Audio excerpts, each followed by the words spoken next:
हिम्मत कभी हारी है, जज्बा है परिवर्तन का, संघर्ष अभी जारी है।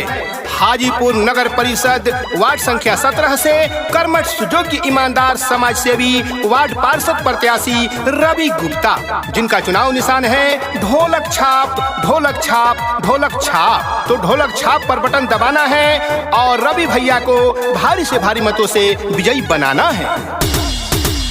वार्ड पार्षद के आइल इलेक्शन हो, सही नेता के करी हो सिलेक्शन हो। वार्ड पार्षद के आइल इलेक्शन हो, सही नेता के करी हो सिलेक्शन हो। रवि भैया जैसन के हो नहीं खे बढ़िया हो, बढ़िया हो। तो रवि भैया के ढोलक छपनी सनिया हो, चाची यही बात बही हो पटनिया हो। भैया भाभी याद रखी हो निसनिया हो, मिलके यही बात बही हो पटनिया हो। अरे बाबू, अरे केकर प्रचार गाड़ी घूमता हो? ए काका जानत नहीं खी, रवि भैया वार्ड पार्षद में खड़ा बाड़े। अरे हो हमार बाबू, अरे रवि बेटा के हम बहुत अच्छा तरीका से जानतानी, बड़ा अच्छा लड़का हूँ। हाँ ये काका, हमनी के कौनो जग परोजन में सुख दुख में साथ निभावे ले।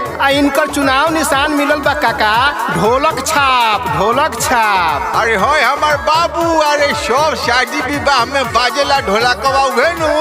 हाँ ये काका, वही पर बटन दबावे के बा। रोहर बड़े साथे हरदम हर सुख दुख में हो, हर सुख दुख में कोइले बड़े सेवा तो सेवक के रूप में हो, सेवक के रूप में। रवि भैया जिंदाबाद जिंदाबाद जिंदाबाद। शिक्षित सुयोग्य ईमानदार बाड़े हो, रवि भैया सच्चा उम्मीदवार बाड़े हो। ढोलक छाप जिंदाबाद जिंदाबाद जिंदाबाद। सच कहता निरौआ से बचनिया हो, बचनिया हो। तो रवि भैया के ढोलक छपनी सनिया हो, चाचा यही पर दबई हो पटनिया हो। भैया भाभी याद रखी हो निसनिया हो, मिलके यही बात बही हो पटनिया हो। क्षेत्र में चर्चा आज सरेआम है, क्षेत्र में चर्चा आज सरेआम है। थाम ले गिरतों को, उनका रवि गुप्ता नाम है यारो, रवि गुप्ता नाम है। जी हाँ भाइयों एवं बहनों, अपने क्षेत्र के रुके हुए सभी कामों को पूरा कराने के लिए एक नाम याद रखिए, रवि गुप्ता। रवि गुप्ता का चुनाव निशान ढोलक छाप पर बटन दबाना है, भारी से भारी मतों से विजयी बनाना है। रोड नल पुल बनी खेल के मैदान हो, खेल के मैदान हो।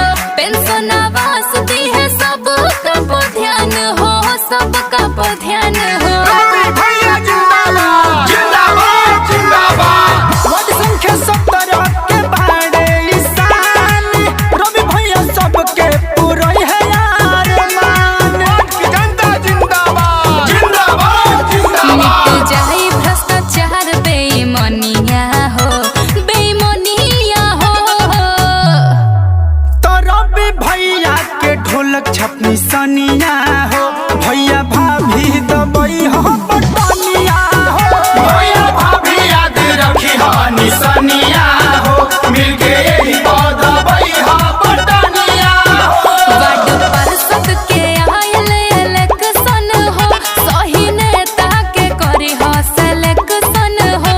रवि भैया जैसन के हो नहीं खे बढ़िया हो, बढ़िया हो। तो रवि भैया के ढोलक छपनी सनिया हो, चाची यही बात बही हो